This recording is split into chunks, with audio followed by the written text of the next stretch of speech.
how do we as parents impact our kids and what they see. Now, of course, as babies, they're not necessarily seeing that, but as they get into the toddler years and into the school age years and into the teen years, especially in those preteen and teen years, they're watching what we're doing as parents. They're watching what examples we're setting. And so I think that you're absolutely hitting the nail on the head about it starts with the parents. If we can understand the importance of sleep and what that means for our bodies, our health, our long-term health, our mental health, all of that, and we're taking care of that first, that is setting that example for our child.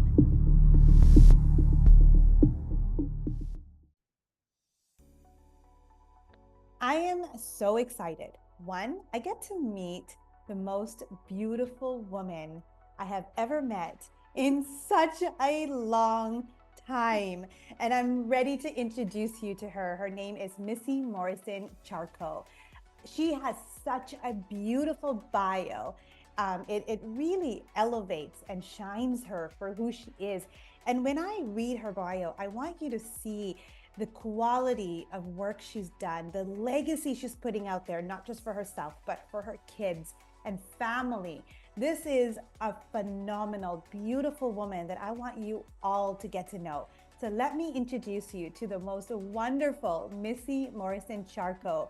She is a certified pediatric sleep sense consultant and founder of Say Yes to the Rest Pediatric Sleep Consulting. She helps exhausted parents with private coaching and support get their child sleeping soundly so they can start to feel like themselves again and their children can get the sleep they need for their growth and development.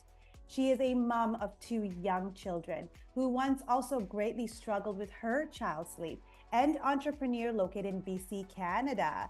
So she's close by, where she provides private sleep consultations across Canada and the USA. A contributing editor for BC Parent News Magazine, she has been featured on Modern Mama, Mum.com, and CBC Radio Vancouver, has been a guest on numerous health, wellness, and parenting podcasts, and does seminars for BC Public Health and Family Resource Centers to help parents lay healthy foundations for their child's sleep. A member of the International Association of Child Sleep Consultations. She was a guest speaker, but also a great speaker at the Baby Show in Vancouver. Missy holds a Bachelor of Fine Arts at the Sarah Quiz University, and she's also a dance instructor and a creative director for the Children's Arts Program, and is the co-director of the first annual Shuswap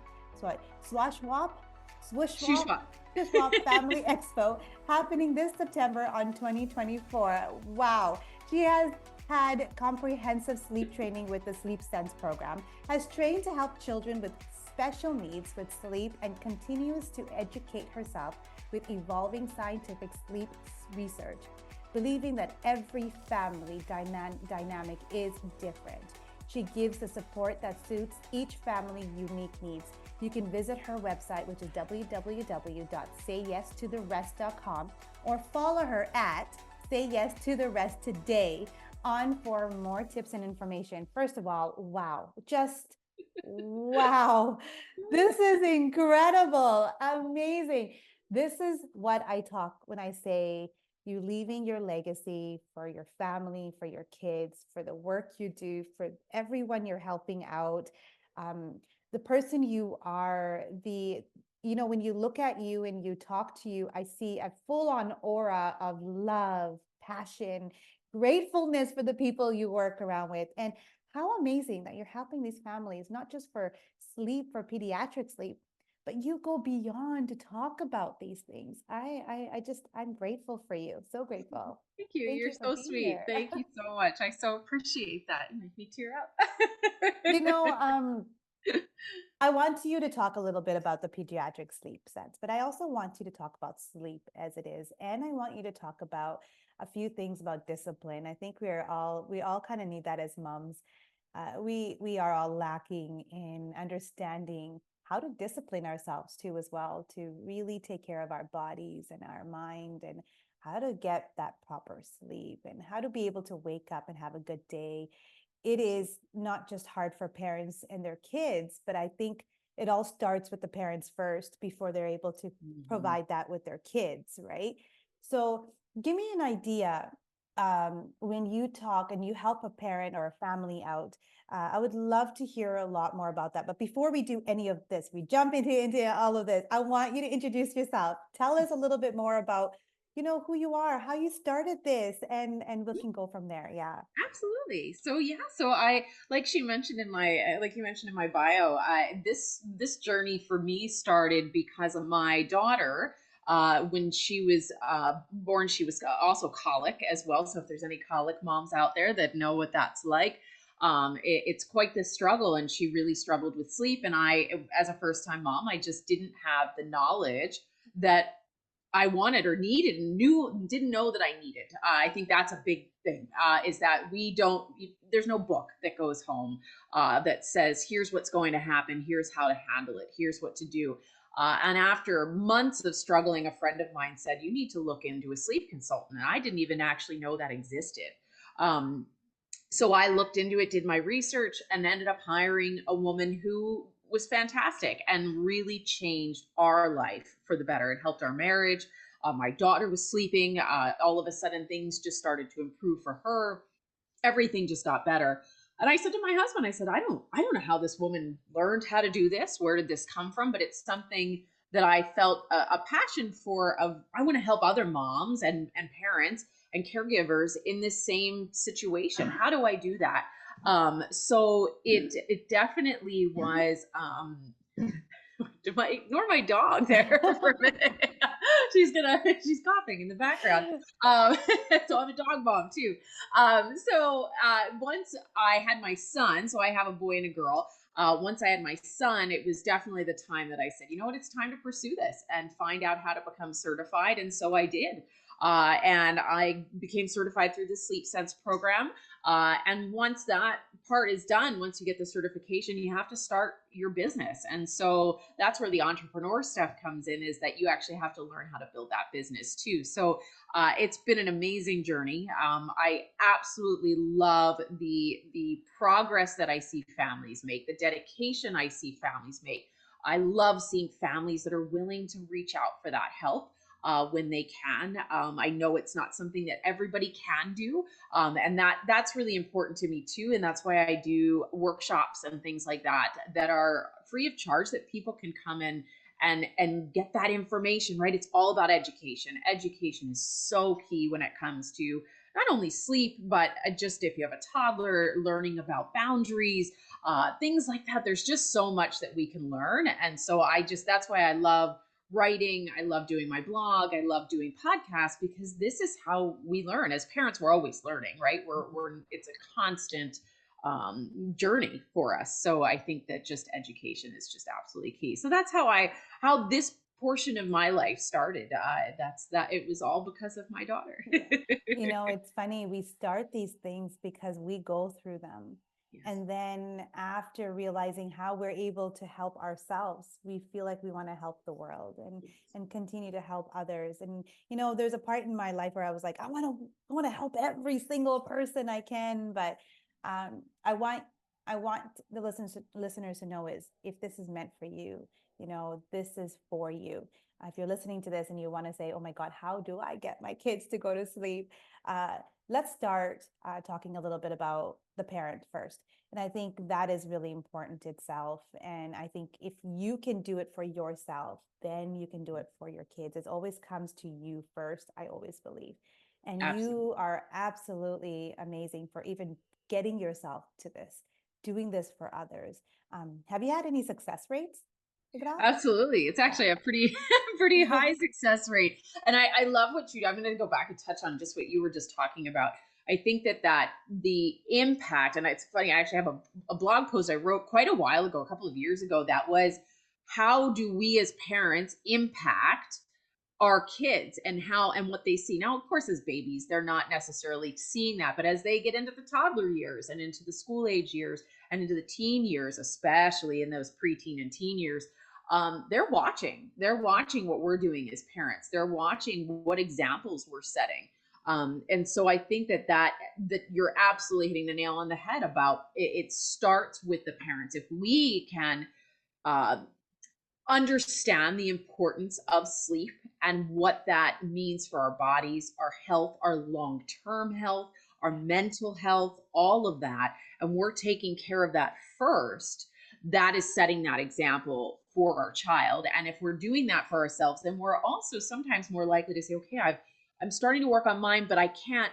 Maybe you do have an infant and you're saying to yourself, well, I know I need sleep, but I can't because my baby wakes up 10 times a night and I don't know what do I do? That's when we hope parents, and what I always hope is that parents will then look for what resources are available. Maybe that's an app. Maybe that's a book. Maybe that's a podcast. Maybe that's going to your local health clinic and talking to a nurse. Whatever that may be, whatever's right for your family and what you believe in, that's just find those resources first and then go from there. So just setting that example and taking care of yourself, because if we're not taking care of ourselves, we're not being the best parent we can be for our child. So don't be afraid. I say that all the time. Don't be afraid to ask for help in whatever it is that you're struggling with in the parenting world. It could be feeding, it could be postpartum depression, whatever it is, reach out for help. Don't be afraid. That you said that.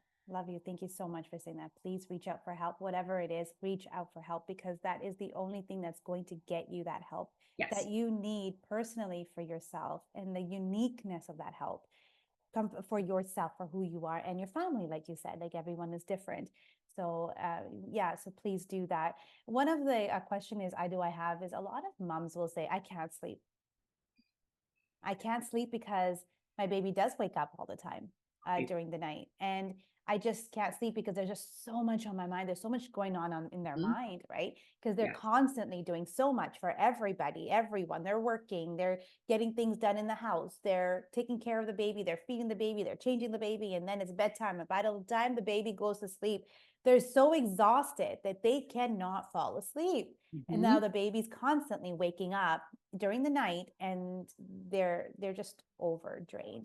So what kind of advice do you have for that? Like what absolutely. Can someone do that? So for mom specifically, before she even tackles baby's sleep struggles, and if there are struggles going on, is setting herself up for success in the best way that she can. So a couple ways we can do that is making sure we're getting up at the same time every morning, setting that circadian rhythm, your body clock, giving yourself that morning. Give yourself, it may be hard to get up that little bit of extra earlier time, but give yourself that time. If you can, give yourself a half an hour in the morning before the rest of the house gets up. Have that moment to yourself. Maybe it's you get a little workout in. Maybe it's you have your cup of tea or your cup of coffee. Maybe it's just making your kids lunches if you have older kids, whatever that may be. Give yourself that little bit of alone time there in the morning, but make it the same every day. It will make a difference in how you're feeling. And then when it comes to the bedtime part, if you're struggling to fall asleep, same thing. Go to bed at the same time every night if you can. Again, if there's sleep struggles with the baby, then that's probably most likely you dealt with as well. But aiming for that same time every night. Turn your screens off an hour before bed. No phones, no TV. Turn it off, because it's not helping in more ways than one. It's affecting your melatonin production, but it's also affecting your anxiety. And there is so much. I did a thing with myself. I turned off social media for a week and I stopped looking at Instagram, Facebook, TikTok, whatever it was. And my mental health went from here to here. It's amazing, and we don't even know it. A lot of that's subconscious. We're reading all these things. We're judging. We're comparing ourselves as parents to other moms and other kids to other kids. We don't even sometimes realize we're doing it. But all of that, if that's in your head before you put your head on a pillow, your gears are going. You're just adding to that anxiety. So find things instead. Read a book. Write in a journal. Meditate. Listen to a meditation app.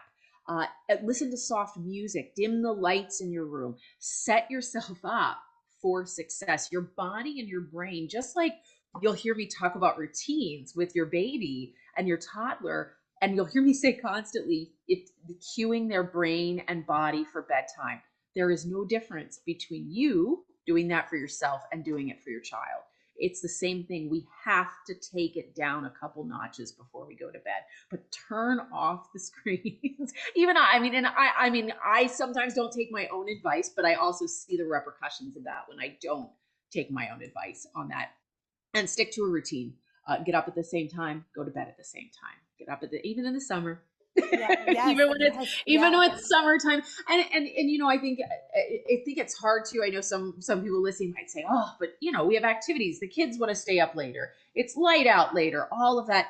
Sure, if you know in the summer that everything's going to creep a little bit later, then adjust your schedule for the whole summer and make your bedtime a little bit later, but make your little awake time. But then when it comes time for school to start again, or daycare to start again, or preschool to start again, give yourself a few weeks before that to readjust back to the original schedule. Don't try to do it the night before or a few days before, because your child will struggle, you will struggle. Just, be just a Yes. little sooner. Yes, I consider that a 80-20 rule. I think that's kind of cool to say it that way. Yes. And I love that you said schedule. Mhm. Our bodies love to be scheduled. Absolutely. They love it. This is the way our bodies are able to remove toxins and our body, rejuvenate in our body, be able to give you the right kind of hormones to get ready for the next morning.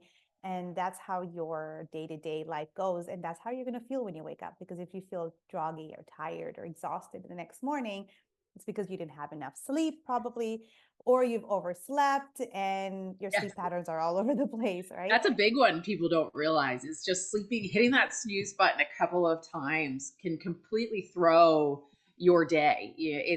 That's why it's so important. Yeah, to get up at the same time. Set that alarm, try not to hit the snooze, get up and go. Get up Even and go. force yourself out of the bed.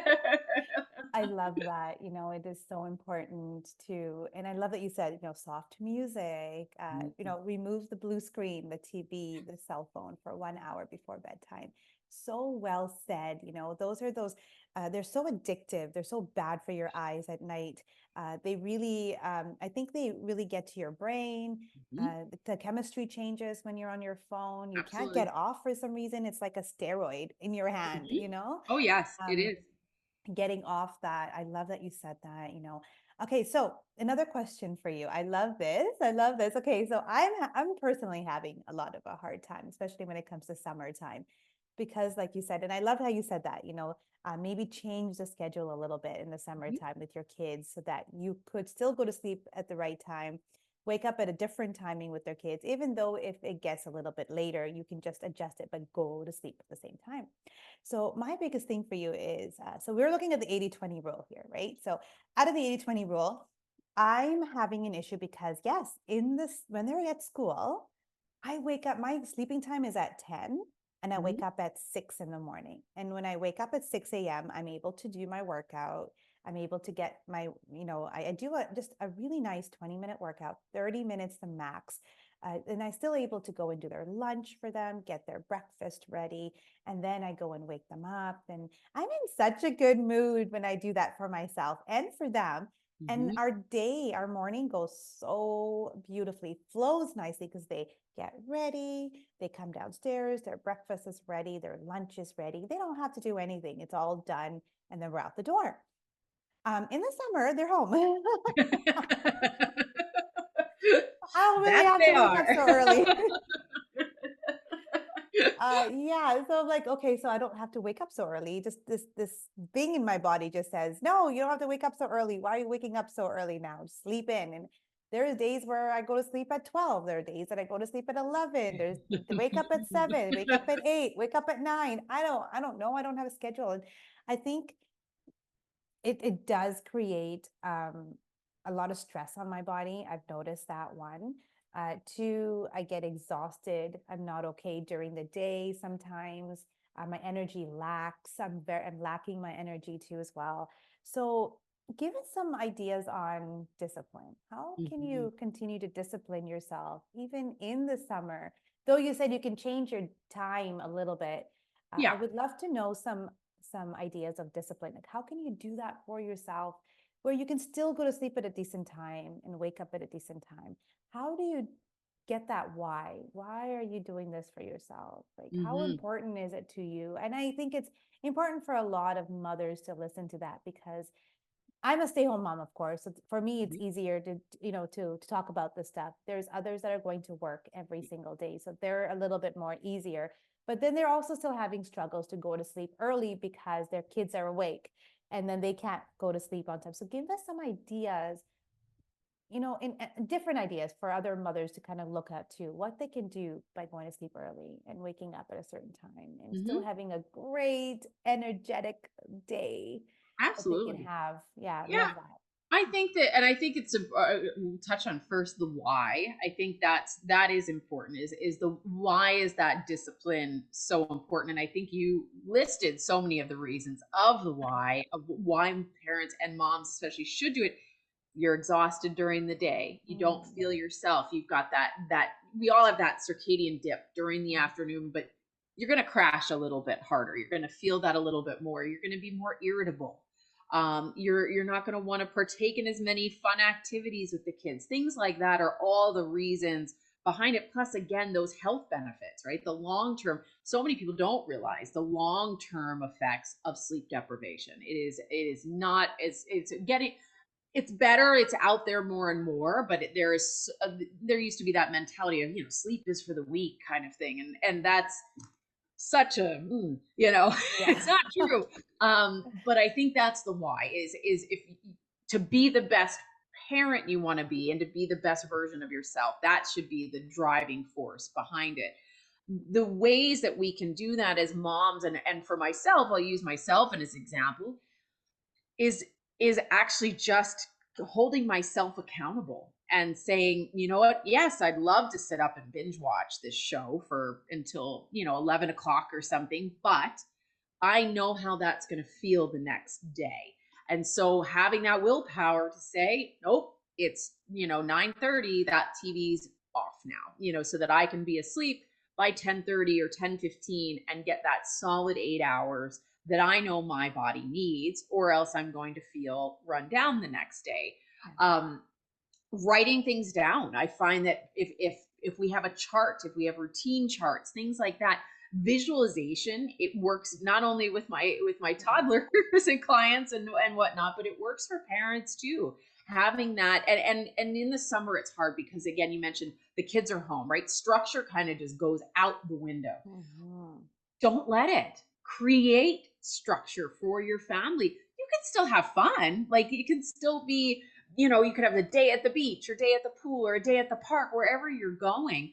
But go ahead and plan that out. Make that a plan, and just try to stay within reason. If it's within a half an hour of everything that you want to do, same thing with bedtime. As long as bedtime's within a half an hour of what you were planning and you're waking up within that half an hour, but don't let it extend past that. Don't let it go to an hour and a half, and the kids say, "Oh, I want one more minute outside." That's when boundaries have to come in. Who's the boss? Are you the boss, or is your kid the boss? You've got to make sure you're holding your ground there, because if you do, you're leading. Again, you're leading by example. They're learning that, okay, I get it. I have to go to bed at the same time. And talk to your kids about why. Why do you need to go to bed at the same time every day? Why is this important? How does this help them the next day? Explain it to them.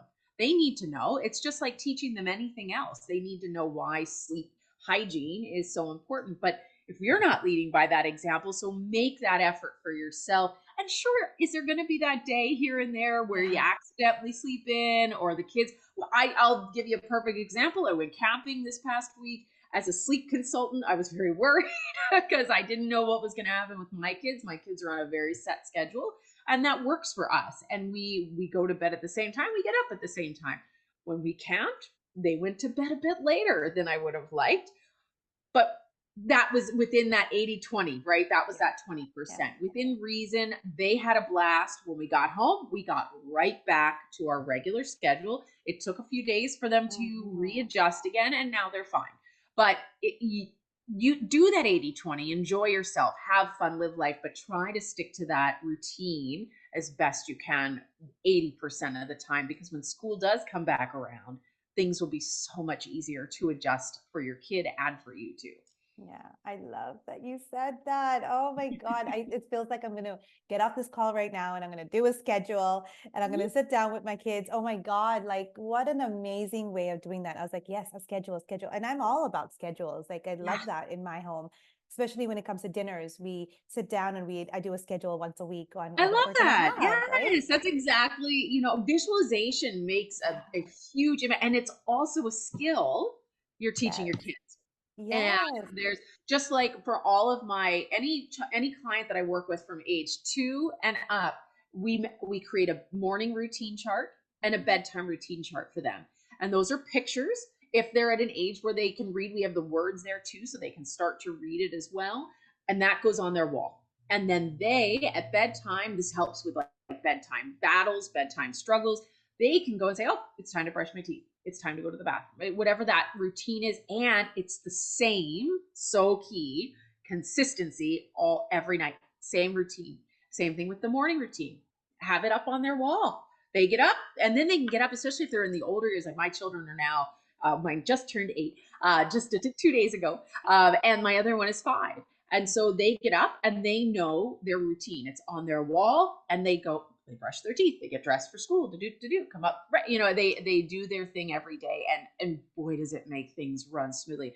I'm not saying there's not a day here and there where things go awry. That's life, right? Yeah. That's life. Yeah. That's parenting. But for the most part, it does go very smooth. So yeah, I highly recommend charts, routines, visualizations for the kids, and you can make it fun. Like they can have little flaps, they can Velcro things. Be creative with how you get them involved. You're teaching them invaluable lessons. Like these are things they will take into adulthood and it will help them in their work, their school, everything. It all ties in. Oh my God, I love it. Oh, and I love Me too. I creativity. like I love talking it. about it too. It is so beautiful. It makes me think that when they come back today, when we're together, I can actually get 2 charts and I can start writing some times down and I can get them to do, pick up some, because they love to go on their computer, grab some nice pictures they like, print it out, cut it out and put it. This is your sleep time. This is your wake up time. This is the time you have breakfast at. This is the time. These are the different kinds of things that you can do during the day while you're at home. And then your bedtime is at this time, and then this can get a little bit juggled up if there's things that are happening that we don't expect. And I think that's life. We need to know that expectations can, take a turn. Yep, And that's absolutely. okay as long as you continue to work towards a good night's sleep at night. And it's really important for that. And Oh, I I think love the it. other thing you mentioned too that I think is important too is you mentioned working parents as well. Yes. Yeah. Because I'm a stay-at-home mom as well, even though I do teach dance, so I'm sometimes not here, but I work from home for the most part. But for the working parents or the parents in the shift work world, things like that, there's so many different unique things that come up. I've had clients who are farmers who have to be up at really early hours, and the kids can't nap in the house because they have to be out on the farm with the horses and doing things. So being flexible within your family is really important too. So finding what works for your family and finding the right things. I think that's being true to your parenting, being true to all that, I think is really important as well. But I often will have parents when they reach out to me in the beginning, they'll say, listen, we do this, that, and this. I work, my kid goes to daycare. Can this even be possible? Can there actually be a schedule? Can there actually be help? Absolutely. It may not always be perfect, but I think for working parents, especially, having that routine is key, because if they're not getting the sleep they need as well, to get to their workplace and for their mental health at the workplace, that's important too, to keep in mind too. I mean, it's important for all of us, but, and I mean, not, again, I'm a stay-at-home mom. What we do is super important too, but I think mental health plays so key into all of it. It's Yes.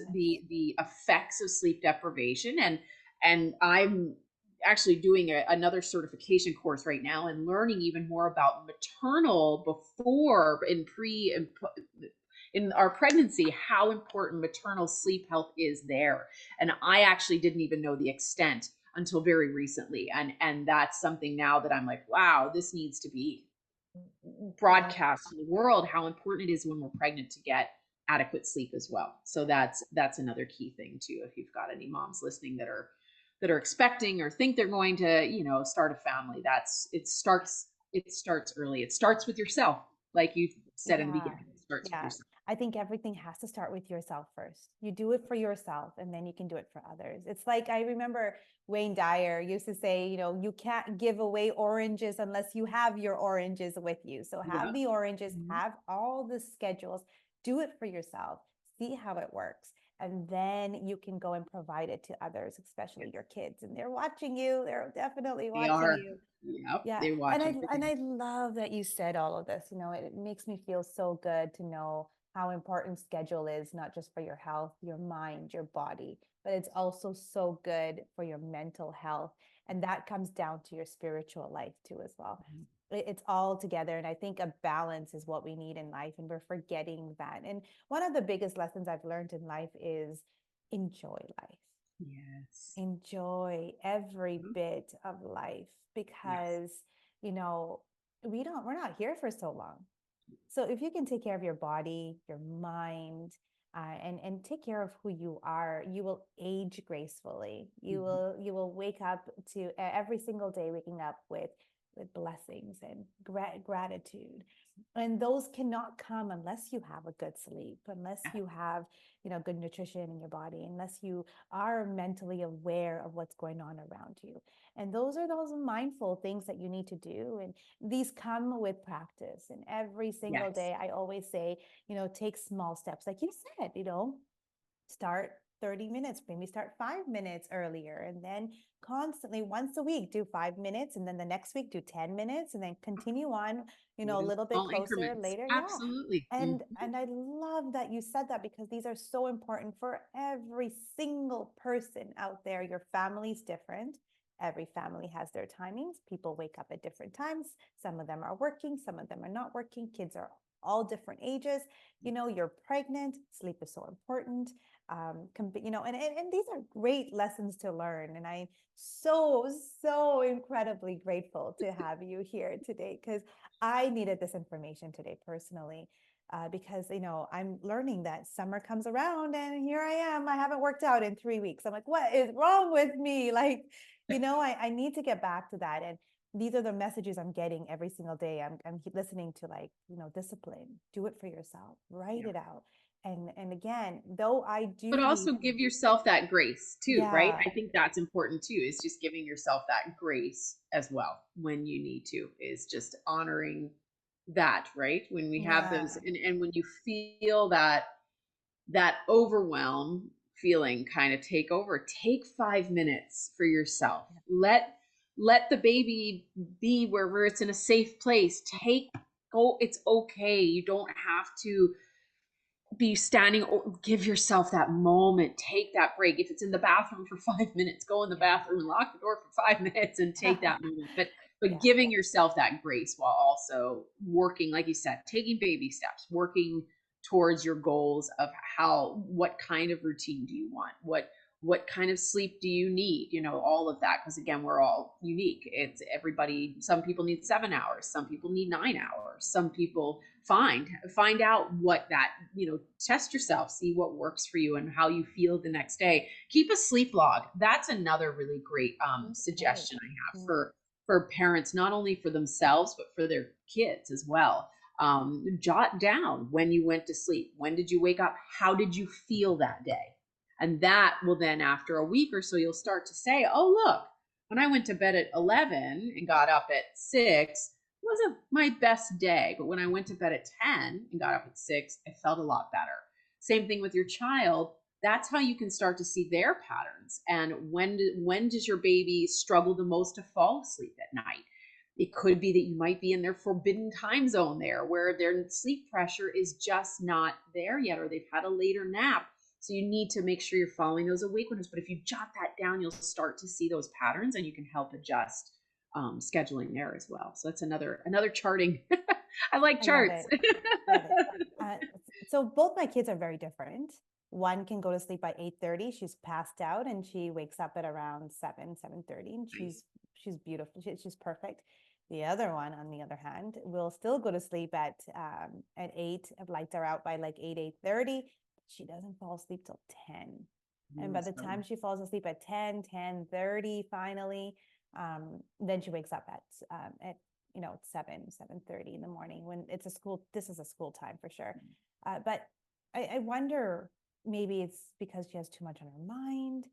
Yeah, it could. There's a lot of contributing factors that could be there. Again, I'll go back to the every person is unique. And so there is sleep needs are different. So she could, one, just need less hours. It depends on how her mood is the next day. If you're finding that she's struggling during the day, but if she's not, that could just be the amount she needs. I mentioned that forbidden zone too. There is that spot right in those few hours where we're getting ready to sleep that you might be tired, but you actually can't fall asleep. So she needs, it's important to find, and logging again is so good. So logging when she fell asleep, when she didn't, and she can do that, right? She can work on that and jotting down and how she felt.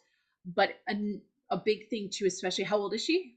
She's 10, but she's 10. had this problem for like the last 3-4 years, right? Yeah, it could be that's different. again with that mindfulness and such in the bedtime routine. So making sure that the sleep environment is set up properly, that it's cool, that it's dark, that there's not a lot of stimulation or anything going on. If again, screen time, make sure there's no screen time in the hour. Even with kids, I usually suggest an hour and a half up until bed.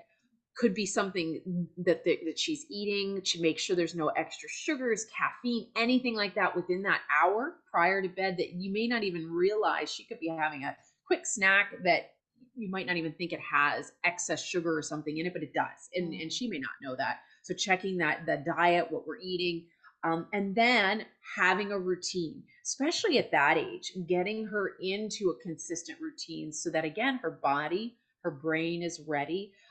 Mindfulness apps are great for that age, for them to listen to, whether it's music, if it's a story, anything that's going to put her into that state, especially if she has too much she's thinking about, things like that. I always suggest too, even with screen time, turning it off. Also be careful what they're watching before that hour, because if they're watching anything that has to do with the news, anything with social bullying, anything in that world is only going to contribute to that anxiety that they're going to feel at the end of the day. So just taking all of those steps to see, okay, is there anything in there that we're missing that could lead you to, oh, there it is. It was this, and there, now we know how to find the tools, and you find the right tools to help her fall asleep. But consistency each night is really important. Doing that routine again, the same thing every night, that repetitiveness, and at the same time, making sure that it's at the same time, but finding her right, what is her right sleep space? What is that right timing for her? She needs to find that. Maybe if 8:30 isn't working, if she's not falling asleep till 10, then maybe she goes down at 9 and her sleep pressure is in a better spot. So she's able to fall asleep within a much quicker window than laying there. And as we know, and I know I've done it, lay there and the gears start going and you start thinking about a million things. Giving her tools to have in that space, like, oh, think about being a feather floating in the sky. Things like that are amazing, how that can reset your brain and take your mind away. It's a lot of meditation situations using those tactics. And those stretches in bedtime routine is a good one too. Add yoga stretches. That's great for toddlers on up. Do yoga stretches. Actually, all that's of a that. really good idea. I think that's that just triggered my mind. Yeah, we could do yoga before bedtime. Yeah. And then my older one gets really hot at night, so then I'll just get her to go take a quick shower. Yes. Cold, nice shower, and then get ready for bed, because that will check get those her temperatures in the room. In Canada for Celsius, 18 to 22 is the ideal temperature for our bedrooms, and that's for adults, babies, all the above. That's super important. Check your bedding, make sure that you're not overheating. Check your fabrics of your PJs. Make sure you're wearing lightweight clothing. If you don't have air conditioning, make sure that you've got maybe a fan going, because temperature plays a key role. If you're overheated, plays a key role in affecting sleep quality overnight. It's a big one. It does. Yeah. Environment. Even for me too. If Yeah. I get too hot, I can't sleep either. Yeah, Yeah. yes. I mean, from personal experience, it definitely has a huge impact. Yeah. But I think a cold shower would really be good because by the time you come Yes. into the room and Yeah. stuff, I think that would Cool actually help down out too. and yeah, as long as it's not too stimulating. That's right. Yeah. Yeah. Yeah. Oh, what Absolutely. beautiful, Yeah. No, amazing there's idea. always lots of little tidbits. I love them. I think this is going to help so many moms just listening to this. This is going to be phenomenal. The conversation has been so beautiful, energetically, and I loved every bit of information that you shared today from the bottom of Amazing. my heart. Thank you Oh, I so love it. much. Well, thank you so much for having me. I Yeah, appreciate I gave it. I've given all the information about how they can get a hold of you. We have your Instagram account set up already. Just if they want that again one more time, it's the website is www.sayyestotherest.com, or you can follow her on Instagram at Say Yes to the Rest Today. I will add all of this in our description below. She's amazing. And any moms out there that are looking at just getting a hold of her, or talking to her, getting some ideas, what does she do? How does she help you in the family? How can you get more information with her? Get a hold of her, sit down with her, talk to her. She's phenomenal. She's a beautiful woman inside and out. She has a really great heart, and all her self-being, all her heart and soul wants to do is help you get into that beautiful sleep, not just for yourself, but your kids, your family, and get you back into yourself.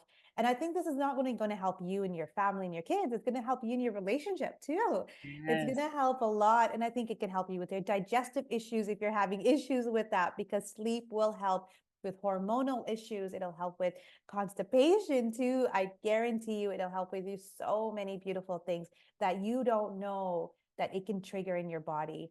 And sleep is one of the biggest reasons why your body is able to continue to work the way it does, because it has that regular sleep pattern. And whoever says in this world, we sleep our entire life, we'll die and we'll sleep our entire life. That's not true. Your body needs that Oh, rest. Your body needs that rest. And as you continue to sleep and get that rest, you can have a beautiful day with great energy, beautiful spirit, and mental health, and be able to help yourself be as a better person towards your goals during your day. And you can shine like everyone else when you have that sleep. So thank you for being here, Missy. I love who you are. I love that you're shining yourself. Continue to do what you're doing, because we need so many people like you in this world. So thank you for being here and thank you shining so much. yourself. It's been a pleasure. Yeah. And again, if you want to meet her, I have all her information below. And thanks for listening. Any questions you have, please do let us know. We are here to help you out. Love you all. And thanks for listening.